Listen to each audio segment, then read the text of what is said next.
Welcome, everybody. I am so glad that you have joined us today. I have the distinct pleasure of a fantastic interview for you. I have known JJ Walcutt for a long time now. It's actually been a long time now, JJ. Yes. And I thought that everybody would get a kick out of hearing who you are, what you've done, because what you've done recently is extremely interesting. So very quickly, let me give my intro of you, and then I'll ask you to intro yourself, okay? Sure. So I have known JJ as an educator, so she is a professor. I've known her in connection with the military. So we actually had, I think our first overlap was around some innovation stuff, which again, anyone who follows this channel knows that's near and dear to my heart. As a former chief innovation officer, she also was essentially an innovation officer with the military. And probably most pertinent to what we're going to talk about today, for the last year, you've been running for president. So you want to add to that a little bit? And I'd love to hear lessons learned or anything like that. I always feel like we have to say drop mic after that statement, right? Because everyone goes, wait, how is that possible? It can't even be possible. And secondly, have I heard of you? But if anyone has ever seen the bumper sticker at any functioning adult 2020, right? We all saw that. But how many of us stood up and did something about it? So you're correct. I was a professor at the University of Central Florida, and then went on to be the director of innovation for a program in the Pentagon called the Advanced Distributed Learning Initiative. And so we operated under the Office of the Secretary of Defense. I was a delegate to NATO and Partnership for Peace, and we worked with university systems all over the country, but additionally in 27 other nations. We actually ran a global partnership for education as well. And so one of our big projects was putting together a blueprint for how we segue into the future for education. Nice. And what we did not want to do was what everybody's doing, right? We focus on teacher salaries, or we focus on what exact courses should you take, or we focus on enhancing math education. Rather, what we wanted to do was really look at the foundation of how do people really learn? What do they need to learn in the future? And then what's that trajectory look like lifelong, right? So out of Harvard, we know Christine's been really pushing the 60-year curriculum. Right. So you're talking about looking at people working from age 15 to 75. We're not going to get a 4-year degree and then stop and be experts or skilled individuals in one area, because probably 20 years later, that job won't even exist. And which job we're going to doesn't exist now. Right. That's right. Lifelong learning really means lifelong learning today. Right. Yeah. It's a different way of looking at learning and really transitioning from kind of that industrial model of building widgets out of humans to creating living, being, evolving individuals, and then connecting that to a huge ecosystem of people. So it's a tremendous undertaking, but through that process, we figured out, shocker, well, money, politics, rules, issues, personal preferences, culture, technology, belief systems, global economy, all of these other pieces also connect to either helping or hindering education moving forward. And so I took a daring step and said, all right, well, the job of president is actually something I could do, because one of the things that we did was also publish a book called Innovating Government. Both of those books are free for anyone watching. You've already paid for them. You don't realize it, but your tax dollars at work paid for these books to be published, so they're free to everyone. And we literally redesigned the executive branch. We looked at citizen models of innovation, getting the American people involved, something that we haven't traditionally done, right? We have all our politicians making decisions, and then everybody else being affected by them or yelling about them. And what we wanted to do was figure out, how do you make that system really connect and work? So then I realized, well, you can't just know about government, you have to know about politics. And that's what led me to go ahead and say, well, I'm going to jump in with both feet. I filed with the FEC. I took an RV. I bought an RV. I decorated the whole thing. We went and drove 48 states and then flew to the last 2. So I saw all 50, interviewed people from every walk of life, covered every specific major issue from the environment to the economy, education, defense, you name it, and really brought together this like entire solution. And so that's where we published our book, Who the F Wants to Be President? It's a little cheeky, but it is written by two very serious geeks who really are passionate about, you know, the true definition of education. Yeah. How do we help empower everybody to have the ability to know how to connect, what to do, and how to make our country run the best that it can? And so my hope is that this book will help inspire people to know how to do that. Amazing. You know what? I will link to, so I was honored to be one of those interviews. And Yes. It's out on YouTube. I will link to that video here, Perfect. which will then allow people to easily find your channel because it's on your channel. So that will happen. So either at the end of the video or if I can do it right up above somewhere here, I'll do it. But to that end, let me say, I'm going to try something a little new. I've got some images that I thought we could use as a catalyst for our conversation. So I'll share my screen, I'll show some images, and then I'll unshare the screen so people get to see you, you know, with your great gestures and nonverbals that you use. So we're going to try this, okay? So this is like a psych experiment here. I mean, these aren't Rorschach pictures or anything, right? No. No. They're catalysts, Watch the image, have a reaction. That's right. All right. Can you see that? Yes, sir. Okay, good. So just so that everybody's able to know what you're talking about, this is JJ's book. Go out and get it online, Amazon, wherever you buy your book. You obviously just heard some of the lessons that kind of went into this culminating experience. And so what I thought we would do is we would talk a little bit about politics, and then to your point, how that bridges over into education. So most people following me are here to learn about education. So we'll get there, but I think we're going to set up a little underpinning if we can. Okay. Well, it all goes hand in hand, right? And I think that's what's so important. We love to leave it out, but what we found is that we can't. And so we have to find a way to be the leaders, the visionaries, and we have to find a safe way to talk about things. Otherwise, we leave it to people who are going to take care of it the way they would like. Agreed. Okay, so let me give you a couple. I'm going to set up a little bit of an argument, and then you can either agree or disagree with it. Okay. So let's start with, I don't know if you've had a chance to see David McCandless's work.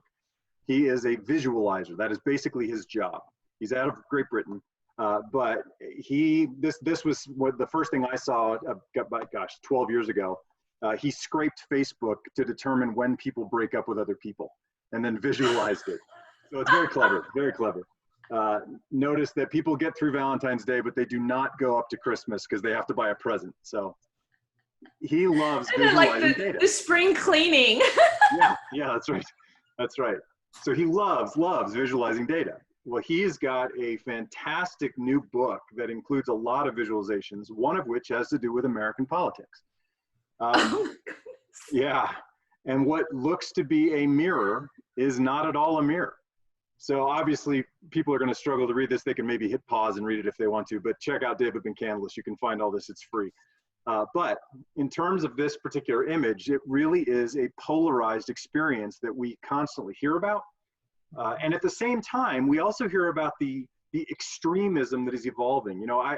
I know from interviews and things that back in the 60s and 70s, Ronald Reagan, George Bush Sr., they were actually pro-abortion. And Joe Biden was not.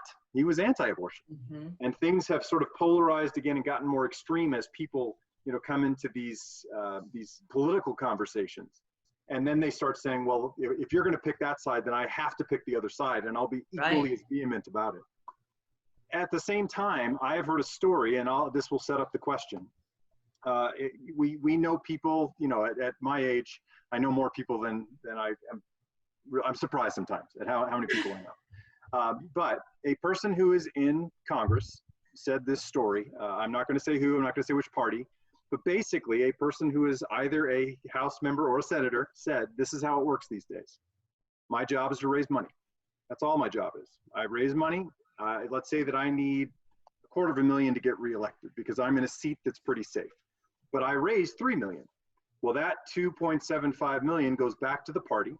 They take that money and they dole it out to other people whose seats are not nearly as safe as mine. And as long as I follow their rules, then that's exactly what will happen. They will give me that $250,000 I need to get reelected, and I'll do it. However, if I don't follow their rules, and what are their rules? There are two rules. There's one, I can't vote in a way they tell me not to vote. I can't vote against my party. And two, I am not allowed to have lunch or coffee or be caught with someone from the opposing side. That's how things are running. And so my question to you, based on what you've done for the last year, is politics broken? Yeah, I can answer this in one sentence, and the answer emphatically is yes. And I really don't care which side someone lands on. It has been questioned to me several times, which side of the aisle do you stand, given that you ran for president? And my answer is I stand on the side of America. And frequently I said I'm running as an A. Can I just be an A, an American? Because the truth is, so a couple of things. Number one, your story is spot on. 100% what I saw on the inside, 100% what's being published in areas where people who are really able to search are finding, but are not making the real mainstream. You're not going to see that on the major networks because it's just not flashy enough, but it is accurate. And also what I found getting into the depths of things. Once you are officially running, then you start talking to different types of marketing people and you start getting into the bowels of all of it. And so you start seeing the underbelly that's often hidden. And a lot of times people will say, well, why not start with something local? And I said, well, then I wouldn't be able to get the information I needed to understand, right? You have to be at the federal level. It's a different kind of race. It's a different kind of space. And so the money's bigger, the goals are bigger, but ultimately, I like to say, really what's happening is, imagine there's a stage and your job is to audition for a part. And they have already figured out what the cast needs to be. And frankly, it doesn't matter if you're in the chorus, right? So you're one of those supportive seats that people are talking about. It doesn't matter if your cast is the villain or your cast is the princess or the water maid or whatever the heck it is that you are. As long as you're on stage, you're helping sell tickets. So what happens when you're inside government? So I actually reported up the political change under this administration and the previous administration. So I've seen it both directions, and not just in the Pentagon, not just through defense, because I was in an unusual situation where I wore two hats. Right. It means I was hired under Office of Personnel Management, and through that connected with all 14 other departments and agencies, and then was on essentially loan, if you will, on detail, as they call it, to the Department of Defense, the 15th department. And so I was able to connect with all of those as well. So I had this really unusual situation where, as a scientist, I was essentially given carte blanche access, and I was high enough rank that I was reporting to all politicals. So what that translates to is sitting in meetings, sitting in discussions, sitting in coffees where opposing sides are sitting there talking, and where strategy is being discussed. And where you find out that, in fact, maybe they're not allowed to have coffee where a camera is, but make no mistake, they are coordinating. And yes, the money is what it's all about. So of course, it doesn't actually matter what your position is, because your position does just need to be the opposite of someone else's in order to get those votes. So the system as a setup, as a goal set, is flawed, right? The goal isn't to solve problems because it doesn't sell. The goal isn't to have a happy ending with no need for a sequel. I mean, think about it. When you watch a movie, at the end, what do? They give you a hook. Right. There has to be another problem. In higher ed, we do the same thing with research. One of the problems we ran into when we were writing our book about education was that we brought all these PhDs in, and everybody wanted to give, their little buzzword, their little area of research. They wanted to push their agenda, but ultimately they wanted to identify what the next problem was so that they could apply for more funding. And so when we had to work together to cross all of this to make a joint plan, I realized that we had differing goals. And once you have differing goals, you can't keep assuming that people are going to operate in a specific way.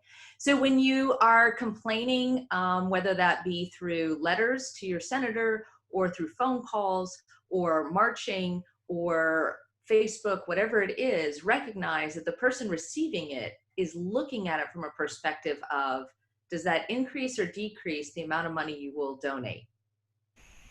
They're not looking at it from a, do you have a great solution that we could help? Yeah. I don't think most start out that way, but in the book, I think we have 3 chapters dedicated just to explaining how the money works. I think at some point we recommend an adult beverage. grab your drink now, sit down now. Like I said, the book's a little witty, but we do go through all of it, and it helps clarify, how does everything move, why, and then in particular, how does that affect higher ed? So I do want to share, because I think it's really important for people to hear. I'm as geeky as they come. I literally have a whiteboard in my bedroom. I wish that it was considered decoration, because I would have them around my house. I work with academics. I think like an academic, and I approach the entire presidential run like an academic, interviewing, collecting data, organizing all of it for solutions. When I got to universities to speak, every single one of them canceled it the night before. And the reason why? Because I'm connected enough in higher ed that people push. This doesn't make sense. This is a person we can listen to, because she's going to follow the rules. She's going to get her PowerPoint approved ahead of time. She's going to lead a discussion with students. She's not polarizing. This is as safe as it gets in politics. The answer was, if we allow a politician to speak, anything they say will be considered political, and we could lose funding. Follow the money. What do we do when even in our higher ed spaces, we're not willing to create space to speak?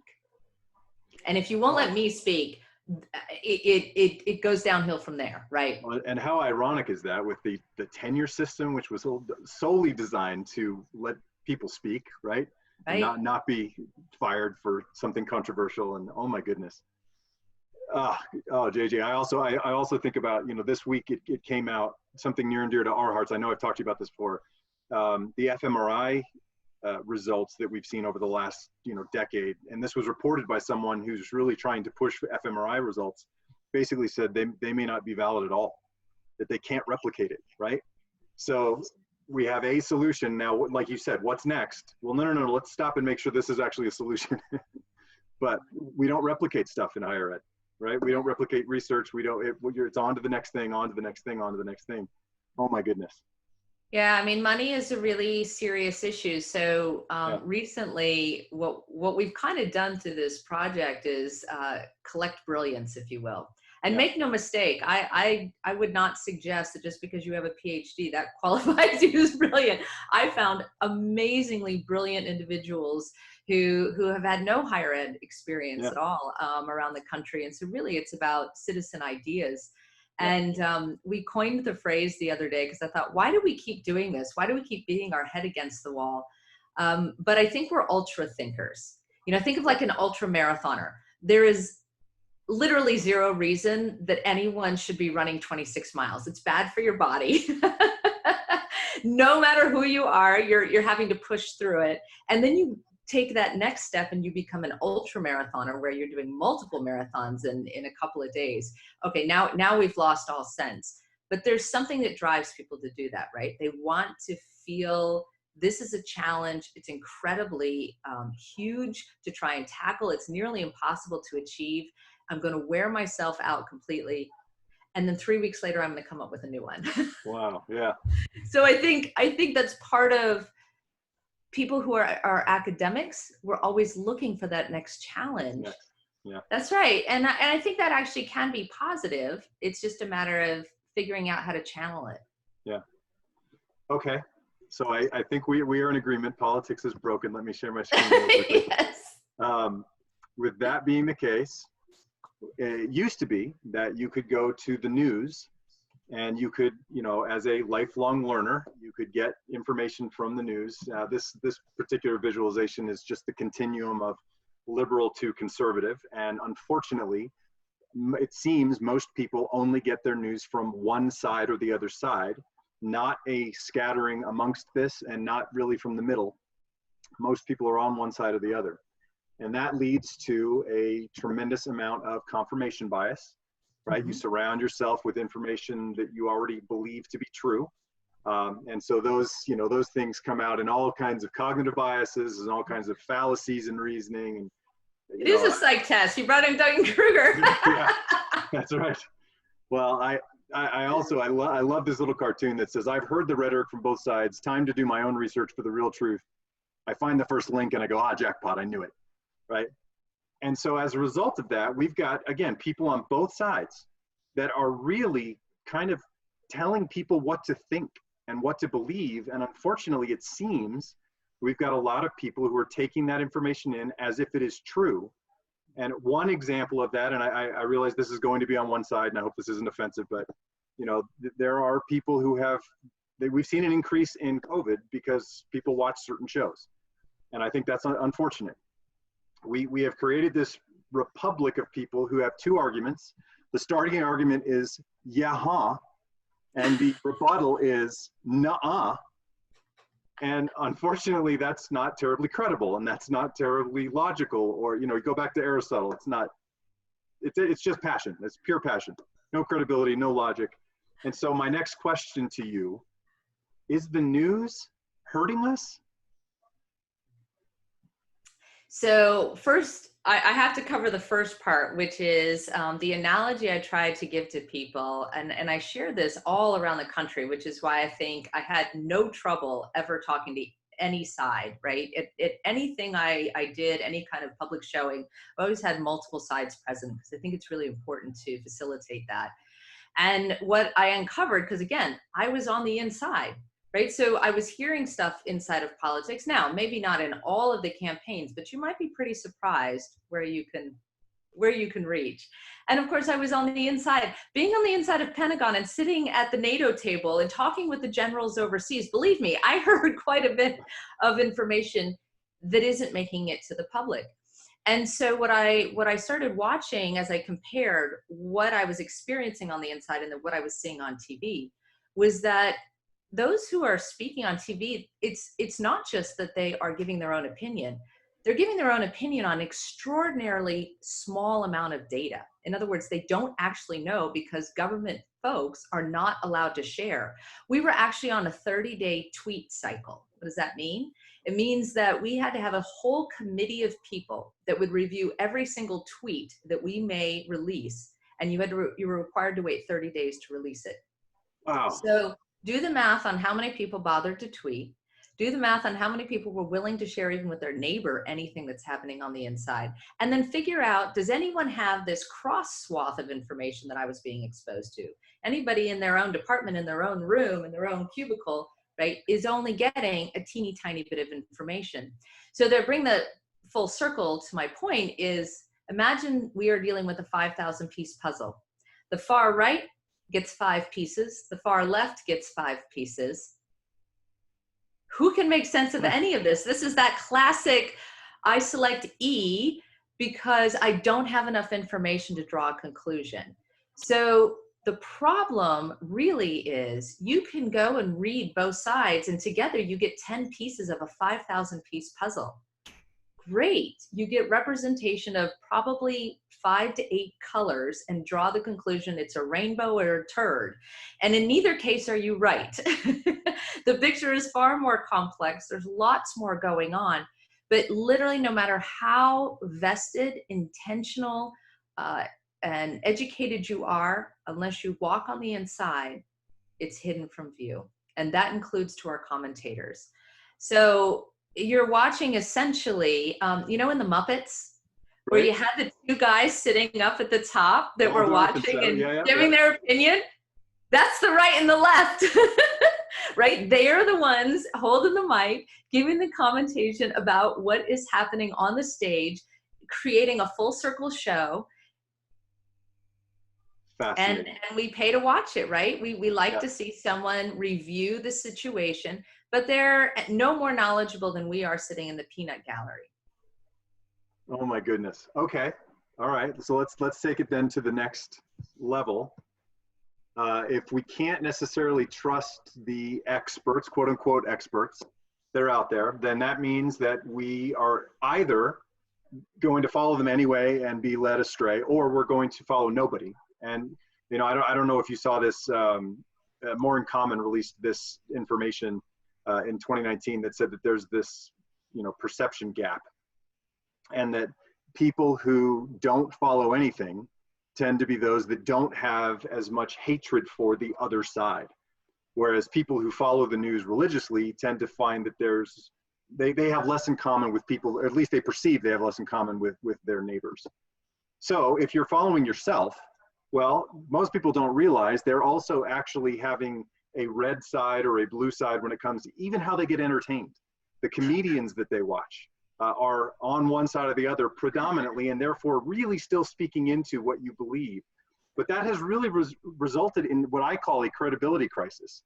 That, you know, my students, my communication students are constantly saying, well, I think, and I have to constantly come back to them and say, nobody cares what you think. I'm sorry.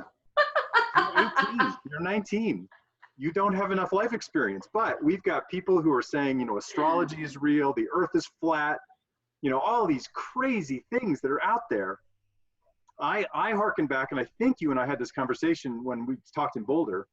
Eli Pariser, who wrote the book on filter bubbles, I think nailed it on the head, that even if we think we're keeping to ourselves, these social media feeds that we have that are coming to us, you know, he saw it when he looked at conservative and liberal friends that were communicating with him, and eventually Facebook started removing the conservative tweets and the conservative posts, and he didn't even know that was happening, but Facebook was saying, well, we think you like this. Mm-hmm. That's a problem, right? So when you start looking at how bots are taking over our social media feeds and how people are giving us just their opinions, and we're taking them as if they're somehow factual, I think it's really starting to hurt us. So my next question to you then is, where do higher ed opinions even come from? So they're not necessarily best coming from the media. They're not necessarily best coming from your friend on Twitter or Facebook. We've got people out there saying, you know, it's a problem. Scott Galloway is saying that, you know, it's been a 1,400% increase over the last 40 years, which is ridiculous. And people reporting that it's not the American dream that it should be. Where do people get their beliefs about higher ed from your year-long experience? There was a lot there. I've got to back up and unpack all of it. So I'll go in order.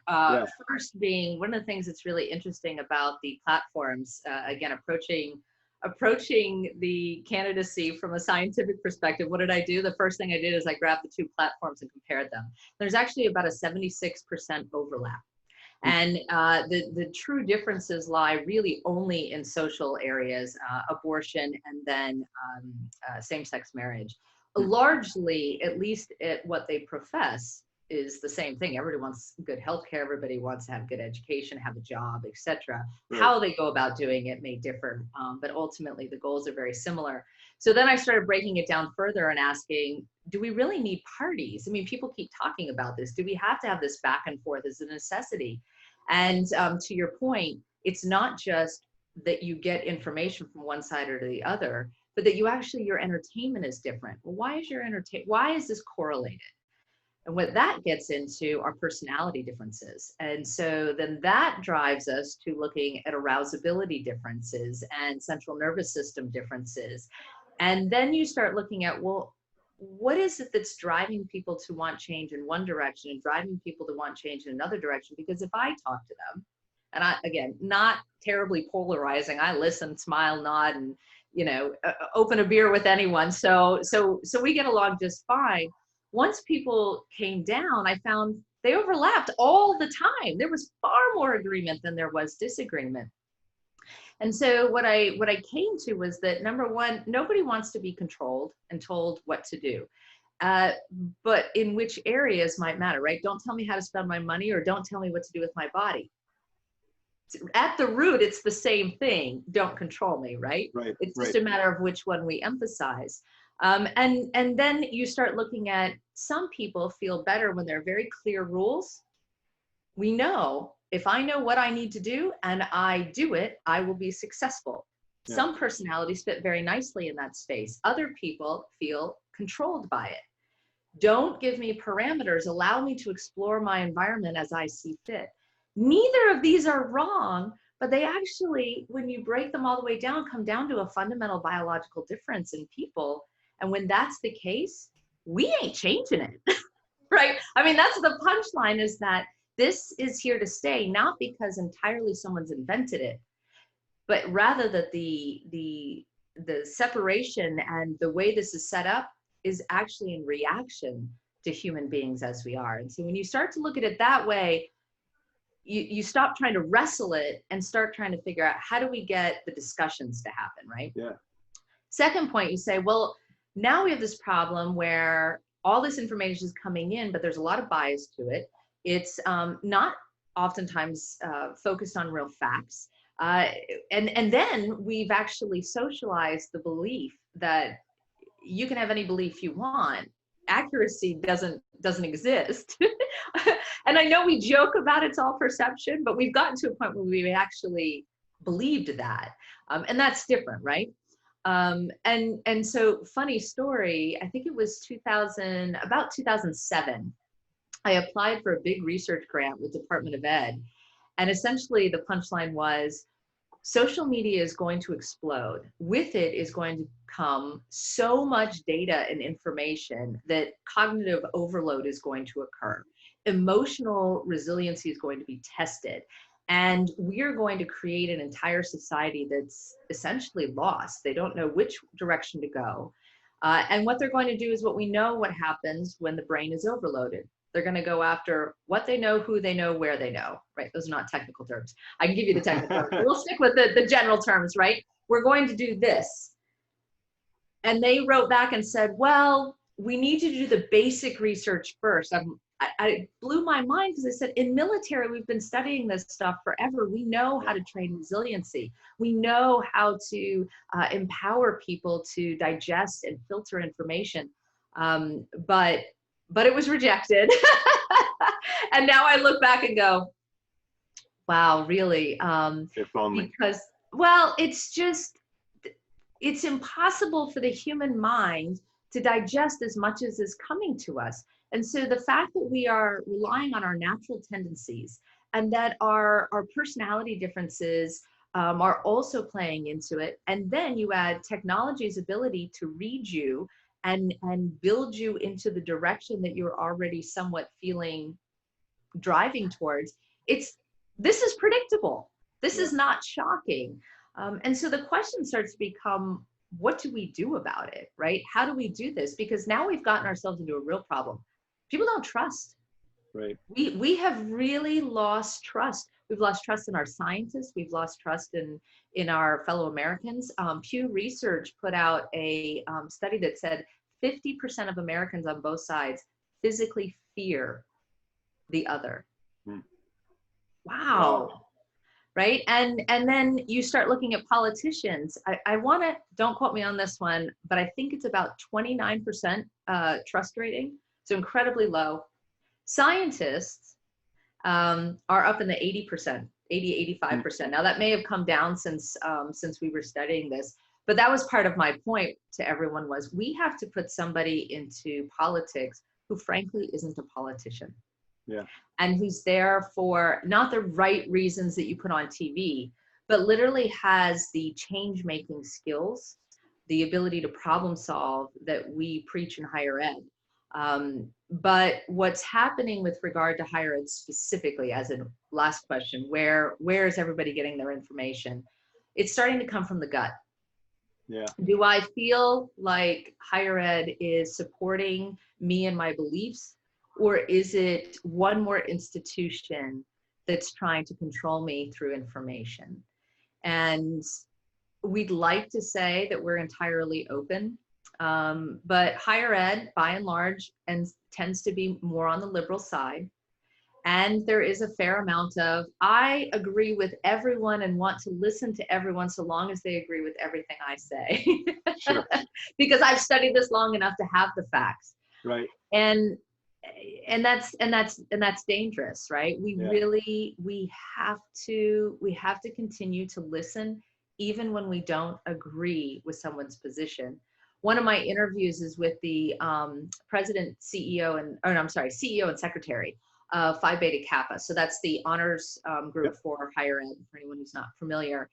And Frederick Lawrence is his name. He's also featured in the book. And the discussion that we had was about being able to have these kinds of disagreeing discussions on campuses. If we don't, what did he call it? Vigorous civility. You know, you have to be able to have a set rules of discussion, but beyond that, open to disagreement. And start with what you agree. You know, find that agreeing platform, or those lines where you're not going to agree. Abortion is the classic one, right? Some people just simply believe life begins at birth, and other people believe life begins at conception, and those two groups are not going to agree. And scientifically, you can prove one direction or another. So that's the space you stay out of. But past that, there's a lot you can discuss. And oftentimes we get stuck embroiled in those arguments, and we've got to be careful. I think higher ed plays a really important role in this country, and if we allow it to become political or even more money driven than it already is, we run some very serious risks. So I'll just tell people watching, I had a question that you already answered. So thank you, that was brilliant. Talked about the overlap and some of the, again, a survey that was done that talked about how much overlap there is. And thank you for answering the question about sort of where people are getting their information about higher ed. Let me now throw another monkey wrench into this with the next question. We're in the midst of a pandemic, right? Yeah. And you know, it's fascinating to me that you've got people who are saying, hey, I've got the right to guns, even though we know that, you know, in that same description in the amendment, it talks about how shoot the virus. you've got to protect your community. You have guns so you can protect your community, which is interesting. They're saying, I want the guns, but I'm not going to wear a mask and protect my community. But at the same time, all of these really come down to a responsibility that says, okay, you want the rights?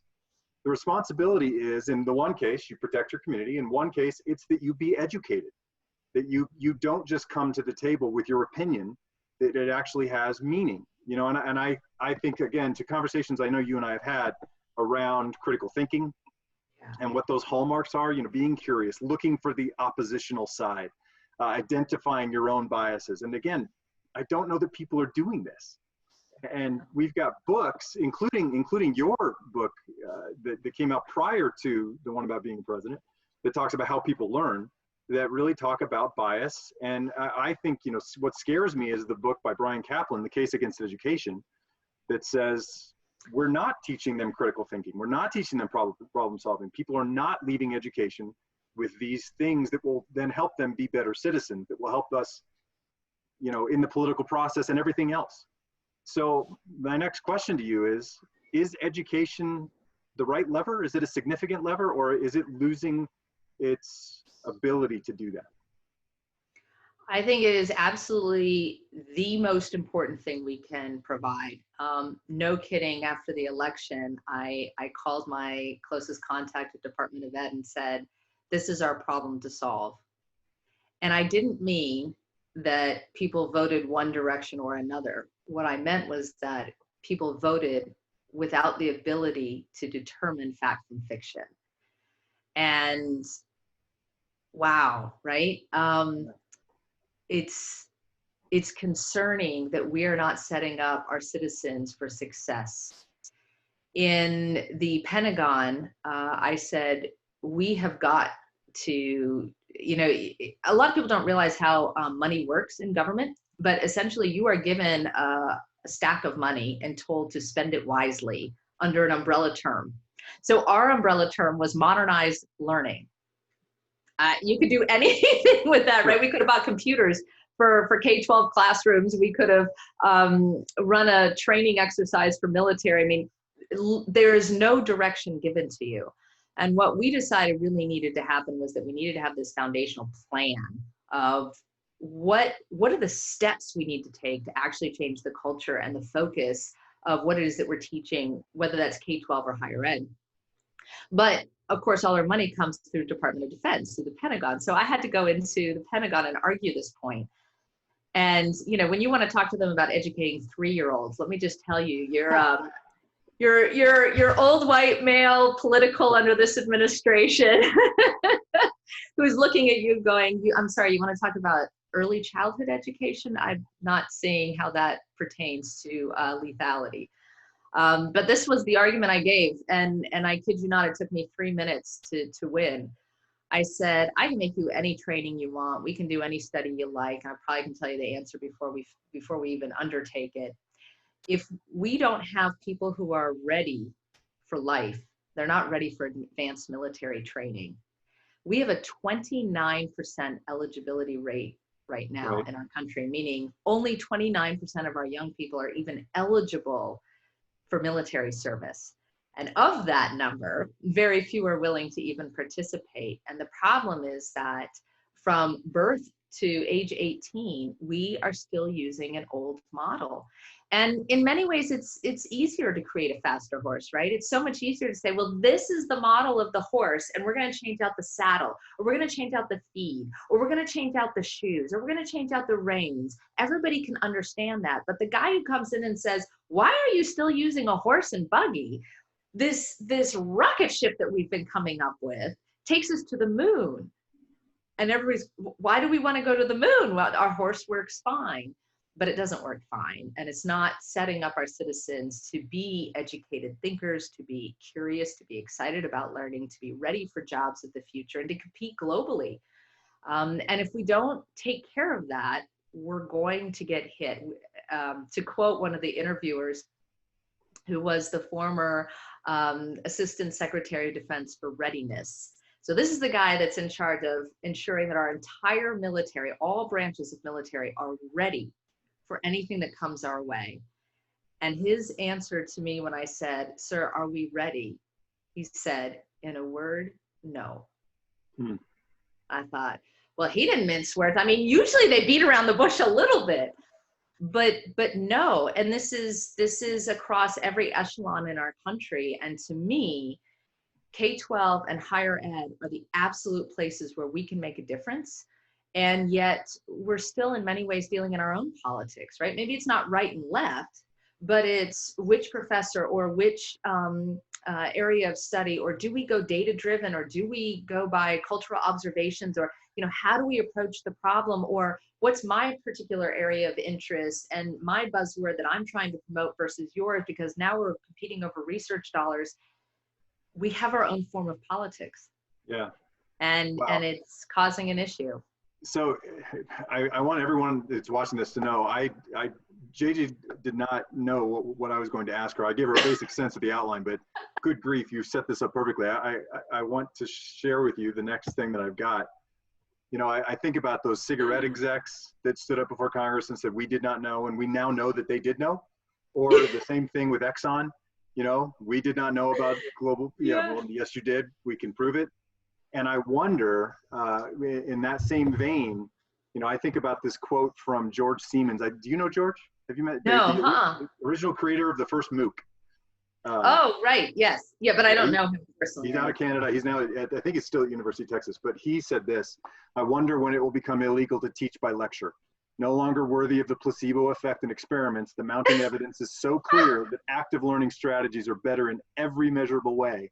I wonder when do no harm will be invoked in the classroom. And all I can think of is the day that there's a bunch of educators standing up there going, we didn't know, we didn't know. Well, we did. So with what you just said, and with that lead in, knowing that we've got people who are struggling, they're not coming out of education with having learned. They're getting credentialed, they're getting degrees, but they haven't learned. How do we fix it? Yeah, so, well, a funny little story. My professor in undergrad, who actually turned me on to psychology, is one of the leaders in the country in what she studies is leaders and liars. So she's been all over, she's one of my interviews, if you go back and look, and she's all over the news about looking at exactly this point. Why is it that politicians have this innate ability to stand up and speak whatever needs to be heard, regardless of accuracy? Well, part of it, and it's interesting because I write about in the book how I had to learn to do that. We as academics tend to say, well, here's the 15 conditions that have to be present in order for this result to happen. And we don't make that leap, that research practice leap, right, to application. Yeah. And so it's really hard for us to do that. And in doing so, you would think then that we always come from this data-driven point, but we're still human beings. And so we still have these biases. And I mean, I don't know how many presentations I have now given where I've stood up and said at the beginning of the lecture, I'm about to do exactly what I'm going to preach against, right? I'm about to stand in front of all of you with a set of PowerPoints and tell you about why you shouldn't be doing it this way. Right. One of these days, we're going to convince people to let us do it differently. But even in our most innovative spaces, it's still like pulling teeth, getting people to think differently and to allow us to interact differently. So in some ways, certainly, without a doubt, don't let me mince words, COVID-19 is not what we wanted to occur to press this point. But nonetheless, even in terrible situations, there's an opportunity to learn. And I think what you're seeing is a lot of people are recognizing we can do things a lot differently. And what I know we're seeing in the military is, well, if we can train distributedly, what else can we do, right? These other questions are starting to come up. So I think the first thing that has to happen is that we have to start asking, what can we do next? Instead of focusing on the way we've always done things, we need to get another answer to present in front of our class. Rather, we need to start saying, what is our ultimate goal, right? And our ultimate goal is not to create a student that passes our class. Our ultimate goal is to create a student who goes out into the world and keeps questioning and keeps learning and reads an extra book beyond what we provided to them, or gets online and watches at least one more video than what they saw before, or has skills to elongate what we really only are able to do is plant a seed with them. So we think once you change the goal, then you necessarily have to change the system. I find it really interesting that, you know, I have 2 college kids, right? And so we've gone through this grueling experience. And actually my second child, she went to one school, decided she did not want to be at a tech school. And so we repeated the entire process again in order for her to go to a liberal arts school. And how grueling is all of that? But through that process, it's been interesting. She says, you know, Mom, I really want to go to a top school. And I'm pleased to say she'll be going to the University of Chicago. I'll do a little plug for her and for them. And, but I haven't been able to work on my Chinese because I'm at this tech school. So she signs on to edX, connects to Harvard professors that connect her to MIT professors. So then she starts doing not only courses that she gets credit for, granted, not in a typical higher ed space, but with great professors. She gets letters of recommendation from these professors. She's doing research already. She hasn't taken one class in the university that she's at. Wow. And when she went to write her letters, her essays for the next school, she had this wealth of information to say, you know what I really, really want to do? I want to study dead languages, or close to dead languages, right? I want to get out into the field. And I know this because I started taking this class and I got interested and did more of it and more of it and more of it. I am an active learner. I'm reading her essays going, man, she nailed it. Now she's of course upset because she lost a year of college. But I said, everything I wanted you to learn in your first year, you learned. And it's not represented on her transcript. It's represented in her choices, her thought processes, her actions, her experiences. So I think that's the next one. We need to change from thinking that we have an American dream, which if you close your eyes, you don't have this picture, I bet. Although if you do, I'm going to be really impressed. But I think if everyone closed their eyes and said, tell me what the American dream is, we're all going to come up with the same answer, right? There's going to be a house, 2.5 kids, a dog, a white picket fence, a car, a job, a college degree. What if we change that to the American experience? What if we started saying life isn't about achievement goals, but it's about moving through this time and space, learning, observing, being curious, being involved. it changes the paradigm substantially, and I think fits very nicely with the lifelong learning aspect. I think the third thing we have to do is figure out how to, and certainly in the Modernizing Learning book, we lay this out, and the government is moving forward. I can tell you that the military is already putting substantial dollars, and this is actually moving through government. Some of this is like week-old information, so this is happening right now.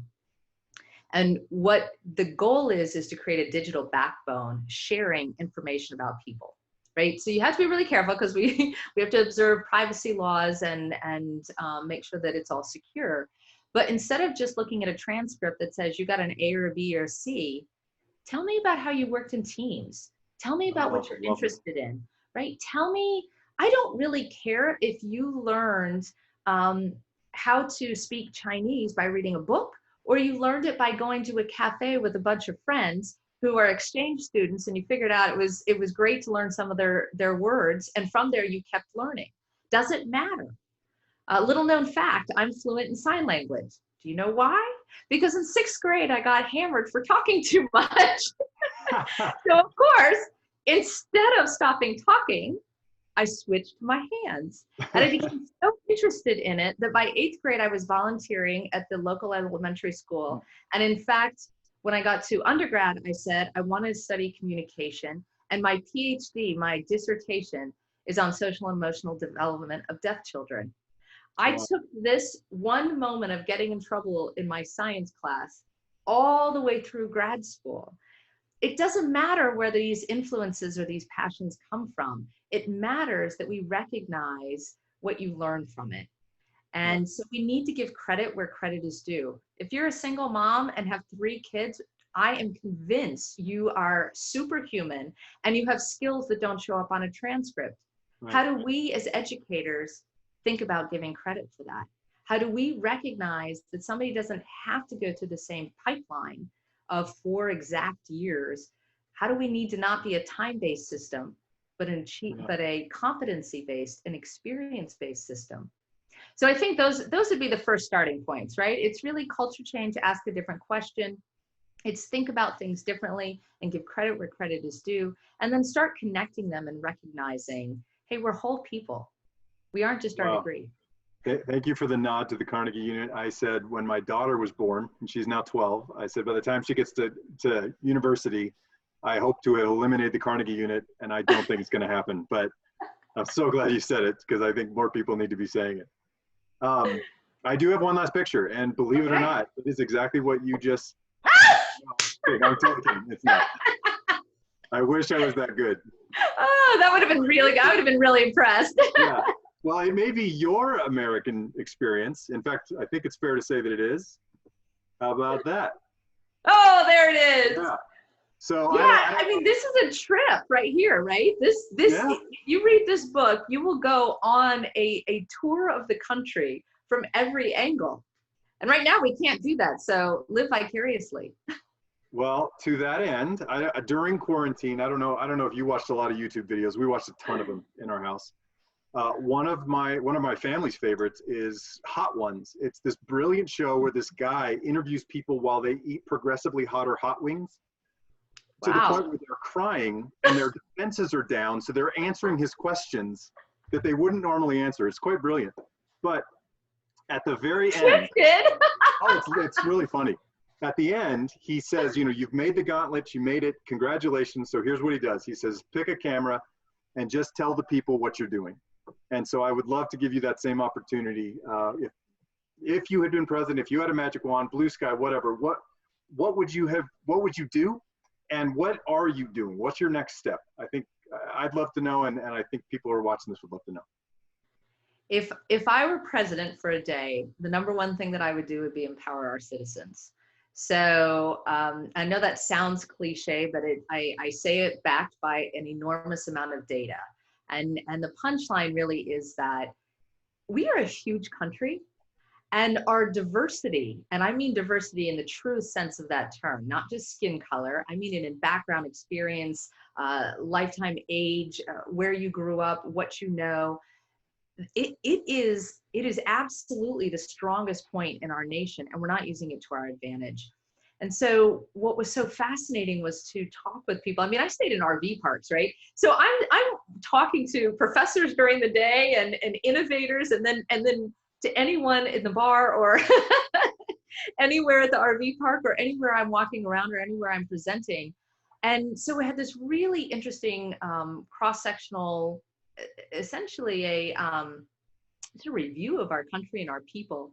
People have great ideas, and they have built amazing companies, but they don't know how to connect them all, right? So we have a great example is the environment. There is a shocking amount of money being spent on fixing the environment. There are something like 70 committees in Congress just on water.